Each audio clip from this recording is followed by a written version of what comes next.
The next thing. Oh, here's a great story for you. Brian, you might like this. Do you know I was a hero this week? Really? I did something heroic.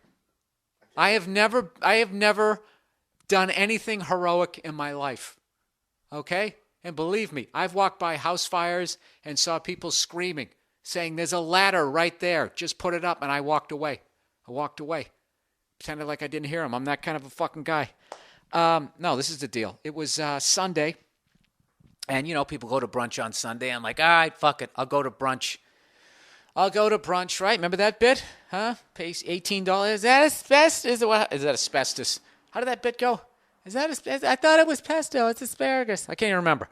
So we go to brunch, and, it's the usual shit. Do you want to sit inside? Do you want to sit outside? As a redhead, I'm always going inside. Let's fucking sit inside. I got enough freckles. I've had enough fucking pain in my life. Please, let's sit inside. But, I'm always with broads because they always want to go to brunch. Let's sit outside. It's so nice. It's always fucking nice when they go to brunch. It's never raining, is it? Right? So, all right, let's sit outside. So we sit outside. And because I'm the gentleman, I have to sit with my back to the road so I can brace, and protect my girlfriend and her mom in case a bread truck comes flying in because the guy's text messaging or something, right? So I'm sitting there, and all of a sudden I just feel it. I just feel like something's fucking wrong, and my caveman DNA, like when you're getting stalked by a saber-toothed tiger, just kicks in, and something just tells me to fucking look left. And I look left, and here comes this crazy fucking lady. And I'm talking crazy. I'm talking Shutter Island. You remember that chick that shushed Leonardo DiCaprio? Is that the second Leonardo DiCaprio fucking reference? There you go. You remember that chick who shushed him in Shutter Island? That's what this girl looked like, except with sort of brownish red hair. Okay? It's basically one of these people who should be getting professional help. Is straight up batshit crazy, and this state is bankrupt, so they just let him go. They just let these fucking people go. You don't see Sarah McLachlan whining about these people. Come out and rescue these fucking these people who are talking to telephone poles. It's all about the dogs with her. Her priorities are so fucked up. It's ridiculous. I hope she sees this. I am so disappointed in you, Sarah McLachlan. Huh? When are you going to grow up and stop whining about those little pussy-ass fucking dogs? All right, that was mean. All right, let's get back to it. So she starts coming down the street, and she looks like she's going to start fucking crying. Okay? And it's just one of those things, you just feel it. This fucking person's going to do something, and I have a feeling they're going to do it to me. So I'm working out my shit. I'm like, fortunately, the chairs were these really light wicker, sort of kind of douchey, brunchy chairs. So I was just going to grab the fucking chair, and I was going to smash her in the face if I didn't have time, or if I had time, I was going to leap to my feet on my bad fucking foot and out like a lion tamer. Ah, get back, crazy person, right? Start whipping her with the fucking tulips on the nice, beautiful brunch table. That's what I was going to do. So she doesn't lunge at me, but she walks by me. There's that awful moment, the blind spot. You know what I mean? Where she's not to my left, she's not to my right, she's right behind me, and she fucking goes by me, and I'm like, thank God. Like, I was seriously fucking nervous.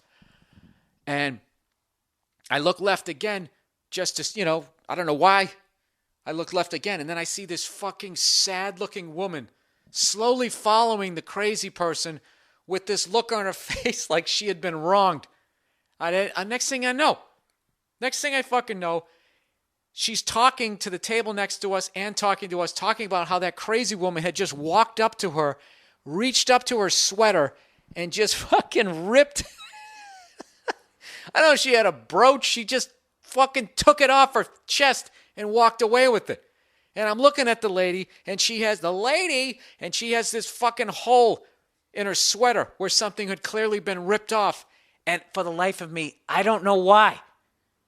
I immediately just got up. I don't know why. I have no fucking idea why. What the fuck? I don't do this shit. I get up, and now I'm going down the street following the Shutter Island lady with no training whatsoever in this situation. I'm literally walking, and now I couldn't sit down. I couldn't sit down. Like I have this fucking Lee Marvin, I'm gonna make shit right moment, and then I go, you know what, maybe I'll sit down. I look at the biggest pussy ever, and not only is my girlfriend there, my mother's there. So I had to keep going. So now I'm following this girl, and I'm literally I've never been so fucking nervous in my life because it would have been bad enough if it was like a crazy dude. A crazy guy is scary, but at least if it gets physical. I mean, what are the rules in that? Do you know, Brian? You can't hit a woman, but what if she's crazy and she just stole a brooch? How about a jab? Just kind of get her mitt in the face like Larry Holmes so she doesn't see the overhand right coming. Anyways, I don't know what to do. But I can't go back to the table or I'm going to look like a bitch in front of my girlfriend and my mom. So I'm like, fuck, why did I get up? Why didn't I say sit inside? I wanted to sit inside, but I didn't want to seem like a rude prick in front of my girlfriend's mom. Like I tell her what to do, like she's this kept fucking woman. So now I'm in this situation. So I'm walking down the street and this is what I do. She's on the sidewalk. I'm literally in the street. Okay? I'm like, is that circumnavigation? I'm doing some police shit where I'm staying outside of whatever she can throw at me, scratching. It's one of these people, you got to get like a tetanus shot if you roll around the ground or hepatitis or some shit. So I'm like, what am I going to do? What do I do? So I don't know what happened. I just said, I just started going, hey, sweetheart. Hey, sweetie. I think I started calling her affectionate names from like the 1940s. Hey, fucking tall drink of water. And I finally got her attention. And she turns around and looks at me with this crazy look with tears in her eyes. And I just say, I think you have something that doesn't belong to you. And meanwhile, this fucking pathetic lady who just let her walk up to her to begin with. It's like you didn't see that she was crazy. That's why I'm in this situation, right? She ends up walking up to the girl. And when I said, I think you have something that doesn't belong to you, she just sort of looked at me like in slow motion, lifted up her left arm. And she had this green pea soup looking sweater on. And she had the brooch pinned to like just right around her wrist. And she just held it up. So at this point, I'm like, I'm not touching this bitch. So I let the fucking victim lady with the sad puppy dog eyes, she comes in. And I'm basically sitting there like an NHL ref with respect for two goons that are about ready to go at it, right?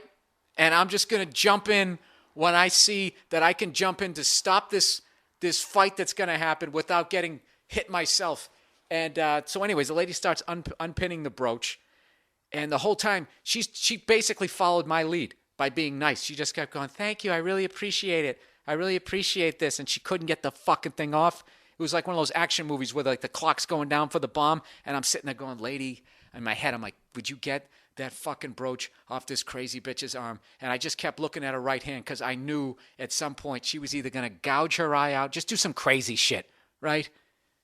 Like, you know, the scrap metal that these people pick up and floss their teeth with. She was just going to stick her right in the jugular. So finally, long story short, she gets the fucking brooch off. And then we back away. It was like a exchange. Like we gave some money, briefcase, and we got the abducted kid back, and we fucking walk away. And I'm like, oh fuck, thank God that worked out. And I actually walked back to the brunch. All right, walked back to the brunch, and I got a fucking applause break from like all these people eating eggs Benedict and eggs Florentine. It was fucking awesome. I was a goddamn hero this week, people.